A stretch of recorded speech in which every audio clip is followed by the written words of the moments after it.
Toutes les informations utiles sont en description de la vidéo. HCA, c'est un business qui va s'échanger aux alentours de 15 fois les bénéfices de manière générale. C'est un business assez prévisible également, enfin, quand tout va bien.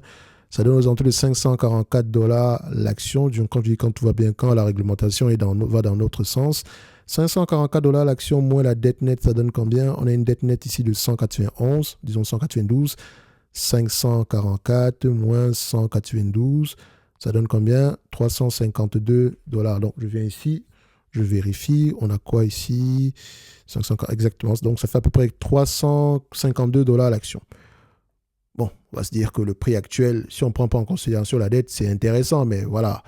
Restez prudent, ça va être très difficile pour cette compagnie de se négocier à 20 fois les bénéfices. Parce que si elle le fait ici et qu'on enlève le prix, ça fera à peu près, voilà. Pour moi, je dirais, si vous l'achetez au prix actuel, vous ne prenez pas en considération la dette. C'est libre à vous, vous êtes libre de le faire, ok?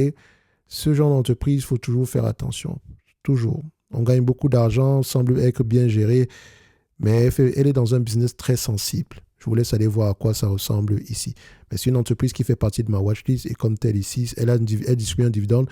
Si vous distribuez la totalité des bénéfices nets en dividende, vous aurez du 5,90% en date d'aujourd'hui. C'est bien. Donc, actuellement, elle verse à peu près 0,61. Il y a de grandes chances qu'elle continue à racheter les actions. Ça fait à peu près 4 ans qu'elle le fait de manière consécutive, qu'elle verse un dividende d'ici de manière consécutive, on va le dire comme ça.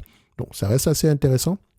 Je ne sais pas si c'est... non, je pense que c'est 4 années en croissance. Attention, 4 années en croissance, parce que si on prend 1, 2, 3, oui, c'est ça, 4 années en croissance. 2025, ça reste encore une estimation. Donc, quand ils vont sortir leur rapport financier, on peut tous se dire que bon, on ne va pas distribuer le dividende, mais il y a de fortes chances qu'ils le fassent ici. Donc, techniquement, on va prendre 4 ans. Donc, ça fait 1, 2, 3, 4. Jusqu'en 2024, 2025 n'étant pas inclus.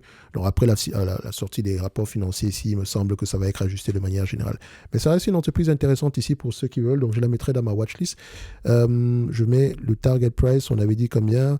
352. Ça, c'est mon target. Hein. Vous pouvez le choisir de l'acheter à 600 dollars si ça vous arrange ici. 352. C'est parfait pour moi.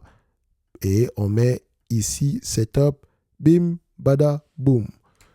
Comme je l'ai dit ici, ceci représente uniquement mon point de vue et non un conseil d'investissement. Comme d'habitude, je me réserve pleinement et royalement le droit de me tromper. Toutes les informations utiles sont en description de la vidéo. Pour le reste, ici, on se donne rendez-vous sur les autres vidéos. Merci, au revoir.